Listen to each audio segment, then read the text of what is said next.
सबको जय मसीह की। आज 18 फरवरी 2025। आइए आज हम मनन करें व्यवस्था विवरण की पुस्तक पहला अध्याय पहला वाक्य से 33 वाक्य तक।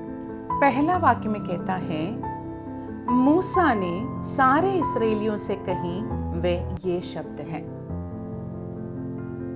व्यवस्था विवरण की पुस्तक में इस्राएल के 120 वर्षीय नेता द्वारा विदाई संदेशों की एक श्रृंखला शामिल है। ये नई पीढ़ी को संबोधित है जिसे वादा किए गए देश पर अधिकार करना है।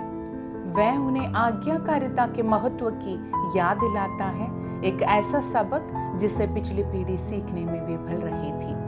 हम नए नियम के विश्वासियों के लिए ये आह्वान बिल्कुल वैसा ही है जैसे कि कुरिन्थियों की पहली पत्री 10 अध्याय 11 वाक्य में लिखा है, ये बातें उन पर उदाहरण के रूप में हुई और हमारे लिए चेतावनी के रूप में लिखी गई है। तो मूसा ने उन्हें क्या चेतावनी दी जिस पर हमें आज ध्यान देने की आवश्यकता है? याद रखें कि पाप की मजदूरी मृत्यु है। एक पूरी पीढ़ी कालेब और यहोशू को छोड़कर परमेश्वर के वादे पर खो गई। उन्होंने अच्छी शुरुआत की लेकिन दौड़ पूरी करने में विफल रहे। क्यों? कारण है अविश्वास का एक दुष्ट हृदय जो उन्हें परमेश्वर के वादों से दूर ले गया। इसका परिणाम जंगल में एक पूरी पीढ़ी की मृत्यु के रूप में सामने आया। उनके स्थान पर परमेश्वर ने अपने वादे को पूरा करने के लिए एक नया व्यक्ति को खड़ा किया। परमेश्वर ने हम में से हर एक को मसीह यीशु में विश्राम का वादा किया है जो उद्धार देने के लिए आया था। लेकिन अगर हम पाप के धोखे से अपने दिलों को कठोर करके अपने पूर्ण कार्य पर विश्वास करने में विफल रहते हैं तो हम भी परमेश्वर से हमेशा के लिए अलग हो जाएंगे। इसलिए हमें अपने दिलों को कठोर नहीं करना चाहिए और जो उसने कहा है उस पर विश्वास करना चाहिए।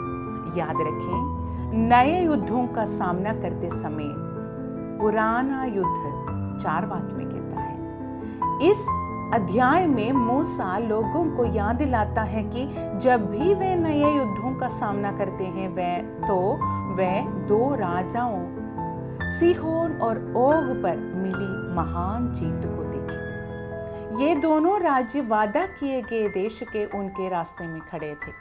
वे बड़े और अजेय थे, लेकिन परमेश्वर ने उन्हें परास्त कर दिया और इस्राएल के परमेश्वर की शक्ति और सामर्थ्य को आसपास के देशों के सामने साबित कर दिया। हम भी एक अलग तरह की लड़ाई में हैं, एक आध्यात्मिक लड़ाई में। हमारे शत्रु मांस और लहू नहीं है, बल्कि स्वर्गीय क्षेत्र में शक्तियां और प्रधानताएं हैं। जब हम इन लड़ाइयों का सामना करते हैं तो हमें क्या करना चाहिए?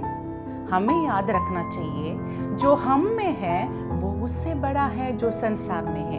यूहन्ना की पहली पत्री 4 अध्याय 4 वाक्य। हम जिन हथियारों से लड़ते हैं वह इस संसार के हथियार नहीं हैं, उनमें गढ़ों को गिराने की दिव्य शक्तियां हैं। कुरिन्थियों की दूसरी पत्री 10 अध्याय 3 वाक्य में कहते हैं।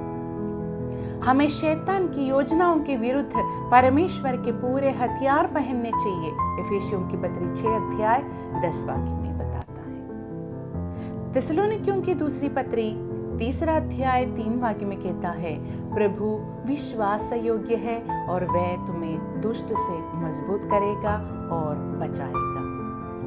याद रखें, परमेश्वर की उपस्थिति हमेशा हमारे साथ है।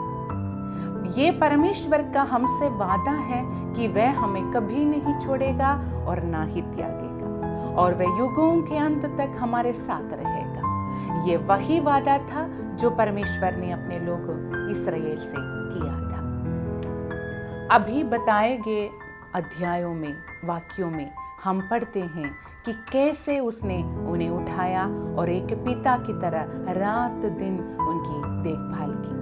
फिर भी उनके जंगल के सफर के दौरान हम अक्सर देखते हैं कि संघर्षों के सामने वे भूल जाते थे कि उनका परमेश्वर कौन है। प्रेरित पौलुस ने कभी भी एक पल के लिए भी संदेह नहीं किया कि क्या परमेश्वर पर परमेश्वर हर शहर में संघर्षों का सामना करने के दौरान उसके साथ था। उसका रहस्य क्या था? उसका आश्वासन है कि कोई भी चीज उसे मसीह यीशु में परमेश्वर के प्रेम से अलग नहीं कर सकती। रोमियो की पत्री 8 अध्याय 39 वाक्य में कहता है, उनका भरोसा, जिस परमेश्वर ने उसमें एक अच्छा काम शुरू किया है, वह मसीह यीशु के आने तक उसे पूरा करने के लिए वफादार था। फिलिपियों की पत्री 1 अध्याय 16 वाक्य में वह कहता है। आइए हम परमेश्वर से इन पाठों को याद रखने के लिए आज्ञाकारी हृदय देने के लिए कहें और इस तरह स्वर्ग में प्रवेश करने के लिए अपनी सांसारिक दौड़ पूरी करें।